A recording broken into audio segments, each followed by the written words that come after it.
Hey, this is outdated, but my channel is too small for it to really matter, so I'm gonna upload it anyway. This is a recording I had from around 5 and 6, so it does not include thoughts after I saw 7 and 8. But I've seen 7 and 8, so feel free if you feel like commenting and chatting about it to do so.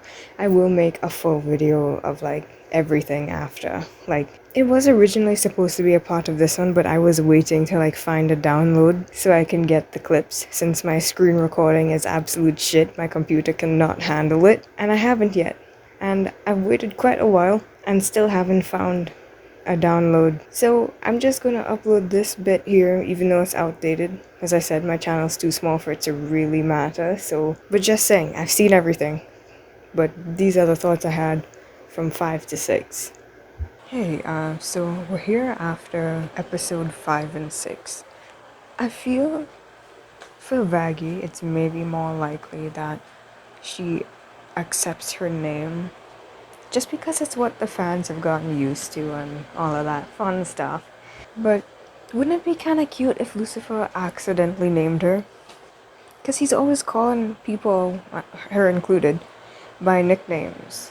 Either because he forgot or because it's fun. It's also something I do, so I know that off of doing it myself, it's something people actually tend to enjoy you doing. So sometimes they'll even call themselves what you call them because they just enjoy being given a weird little nickname. It's very cute. Not that I have a whole lot of people to talk to, but the few that I have, because that's a habit of mine, calling them random shit, I just think it'll be a little bit cute if he actually accidentally names her. Like he accidentally says something and she finds a name that she likes out of it. Future Shadow here, who has watched episodes 7 and 8. She did indeed accept her own name. I'm always right. That's crazy that they just dropped the E though. That was a little bit funny that that's the only change she made after all of that. Also, see Lucifer in that pink raggedy sweater? I think I finally understand calling men baby girl now. I think I get it. But aside from that little bit, I think it was very cute how the Sins want him to come back and they're like showing care. Even Mammon. The fact that greed is giving you money, that kind of means a lot, doesn't it? Not in exchange for anything, but for you to just simply come back. That's a lot for Mammon, I think. I also couldn't help but notice Asmodeus's apple gag. That is crazy. I don't think Lucifer's gonna be using that anytime soon. But actually, speaking about that whole section, I saw some complaints about nerfing Lucifer. You can only be nerfed if it was a power that was shown to begin with. Like a power that was taken away. This was not something we ever actually saw on screen happening. He never harmed a sinner or dictate what they do or whatever. Like he's never controlled them. In fact, I would actually like to point out now that this is information we have, you can actually notice him. He hides it pretty well, but you can actually notice him being kind of jumpy around sinners, in fact. Husk is our bartender, and Nifty is our housekeeper. Nice to meet you. Hello. I clean. Pleased to meet you, Your Highness. Alistair, you gotta warn a girl when she's in mixed company. Charmed, I'm sure. If you're not fucking stupid, then you've only got one choice. Measles may appear, cause here's the kicker, sinners. Your wife knew it was wrong, Lou. Maybe that's why she's not around anymore. It seems he's found something else to entertain him here. So it was more like people headcanon him a certain way, and then were upset that he wasn't what they thought he was. And in fact, I think it makes sense in a very cruel way, because we already knew that the punishment was he has to see his gift of free will be used in the worst ways. That's obviously gonna make him feel some type of way, and it did. But now, with this fact in mind, and it would also be in his mind, it's even worse. Because if it ever got out beyond Vaggie and Vox, so many sinners would be looking to exploit that. So not only does it mean that he has to see what it does, but that it could also be inflicted on him and he wouldn't be able to do anything about it. That would really drive in his mistake of giving free will if it was found out. I also feel like it must have been really scary when Valentino directly touched him. Because while Alistair has also made contact, it was in the hotel where it could be under the guise that he's being friendly or putting up with his shit because he's Charlie's friend. Charlie values him. It could very easily be hidden underneath that layer. They're not like full strangers and there's a different context. But Valentino, a full stranger, and even Vox testing him so much, but it would be more startling with a direct touch. That must have been low-key kind of an internal jump scare. It kind of makes me wonder as well if Alistair's gonna find out, just from being near Vox. I'm always right. Don't ever for a second think that I'm not. Because Vox doesn't really hide anything from him, funny enough. I feel it will happen and that he'll definitely want to take advantage of it. Like, there's no way a guy like Alistair would not take advantage of that. Because we know he doesn't like him. Anyone stronger, as I mentioned last video. But I don't think he genuinely thought he could hurt him. Or at the very least that it would be very risky too. Not only for his own sake, but also his relationship with Charlie, which he's kind of been throwing out the window this season. The end of episode 8 suggests that it's maybe gonna be more than just bothering him. He's definitely gonna keep bothering him, don't get me wrong. But he probably has more planned now, because he's not gonna let that information go to waste. That's too good of an opportunity, especially when he was already bothering him without the knowledge that he can't do something back, literally. Not just socially, but literally. I wonder if he's gonna try to like make a deal of some sorts in exchange for not spilling his secret.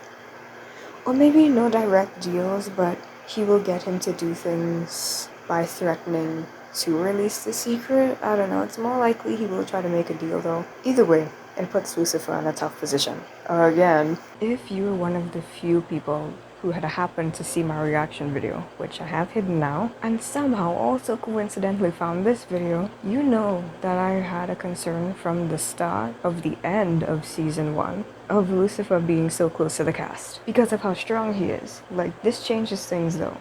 A little side note, I'm not gonna do reactions anymore because I like watching reaction videos myself. I'm not outwardly expressive enough to do them. Not that that stops some people from doing their own reaction videos though, to be fair.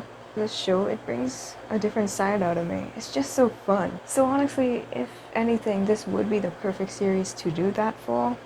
I really haven't found anything quite like this show. It's quite special, despite the way people look at it now. I think a lot of people honestly engage with it in bad faith, but that's maybe another topic that maybe I'll talk about. I don't know. Back to the actual episodes though. They low-key foreshadowed Vox's ability to mimic voices when he was doing it playfully with Alistair. I thought it was weird that Charlie was like, I'll drop the location, but then they revealed that it was indeed Vox. Those types of moments don't fully register until it's used in a particular way. This guy's such a big copycat, by the way. Like, first off, he copied Lilith's method of empowerment, heavy quotation marks on empowerment there, while using her slogan. He copies Lucifer's movements while calling himself the King of Hell. An interesting little parallel is that Vox was going up and Lucifer was going down for those movements. And he mimicked Sarah's display after she did it. Like, oh my god, does this guy have an original thought? He mimics attributes associated with powerful or respected beings, which make him look more powerful as well, plus a dose of familiarity. This tactic tends to work on real people too, even with religion and stuff. But Alistair is such a rage baiter dude. He knows how easy he gets under Vox's skin. I mean, to be fair, he loves to rage bait in general. Like, why does he always harass Lucifer so much? I know he hates people who are stronger than him, but my god. He goes out of his way to harass him. He was across the damn room. Dude, you did not have to do that. Lucifer's just minding his own pretty little business. And then here comes Alistair. Well, back up. Something that doesn't need to back up though? That Shaggy song, Easy. Yeah, I was absolutely eating that up. My name is JDMK. Hey, be who you are, for your pride. Don't hide. It's also kind of like the exact type of thing I can see Lucifer and Lilith doing. Which is crazy because when I saw people redrawing that scene, it was with freaking Alistair again. But those words, the ones that were like, the lyrics that were like, in a pit of darkness we managed to see stars. Like, that sounds a lot like what Lilith and Lucifer would have gone through at the start. Because, you know, they were literally cast into darkness. And they made, especially Lilith, but in terms of their love, they made something beautiful out of it. Despite seemingly spending more time around Lilith, Charlie is a lot like Lucifer. Not even just visually, but I imagine her more optimistic side, also something I mentioned in my reaction that I took down, would have been encouraged by Lilith though, because Lucifer was not, and still kinda isn't, a hopeful person when it came to sinners. So I think that side of her, which is a pretty big part of her to be fair, came from Lilith. Or whoever was pretending to be her. I don't know that whole scenario, because in the cutscene, when Charlie was small, by the way, like she was small, so in theory that should have been real Lilith there, but she didn't have the necklace and all that stuff that people were connecting to maybe it not actually being Lilith. So maybe actually it wasn't Lilith at all. I don't know what to think about her. As I said before, Lilith is so damn mysterious. There's not a whole lot I can say besides I don't know.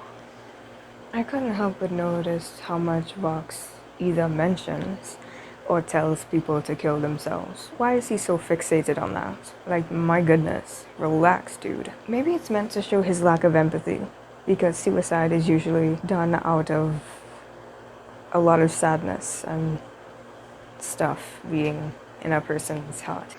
He did straight up admit he wanted to ditch the V's though. I had mentioned that in my previous video as well. But it's interesting how Velvet and Val are not letting go of their moments though. Like, they're not tossing him away like he wanted to do to them. I also loved how uncertain and confused Sarah was now, but that she's trying, you know? It's very cute. Well, is cute the right word? It's nice, okay? It's nice that she doesn't know what is happening, but she realizes that she could be wrong and she's trying to rectify it. But having all that pressure on her, actually, speaking of that type of emotional workload, I now have seen people were indeed upset at Charlie, which I called from the last video. But it's realistic how she was acting. It is so common. I bet people were mad, at the stuff with Vaggie for sure. Like, that was like, and when she was also like, oh, it's you and Lucifer's fault and stuff like that. But a lot of people react like you're immediately turning against them when you're not saying yes to everything they say. Like, a lot of people react like that. A lot. I'm not even around a lot of people, and I know that. I'm sure how many few of you see this and reach to this point, you have probably interacted with someone exactly like that. Maybe not for the same reasons, but a lot of people react to things like that. Like, you don't say yes, you don't agree with them, and they're like, so you hate me. But in her case, it can especially come from things like feeling abandoned, which I don't think I need to go into depth about. We all see the shit with Lilith and even Lucifer, although they were more so torn apart, but, you know, she probably felt abandoned by him too. Okay, we're done now. An awkward cutoff because again, originally there was supposed to be more attached onto this video, but I can't get the clips currently, so it's just gonna awkwardly end here. Okay, bye.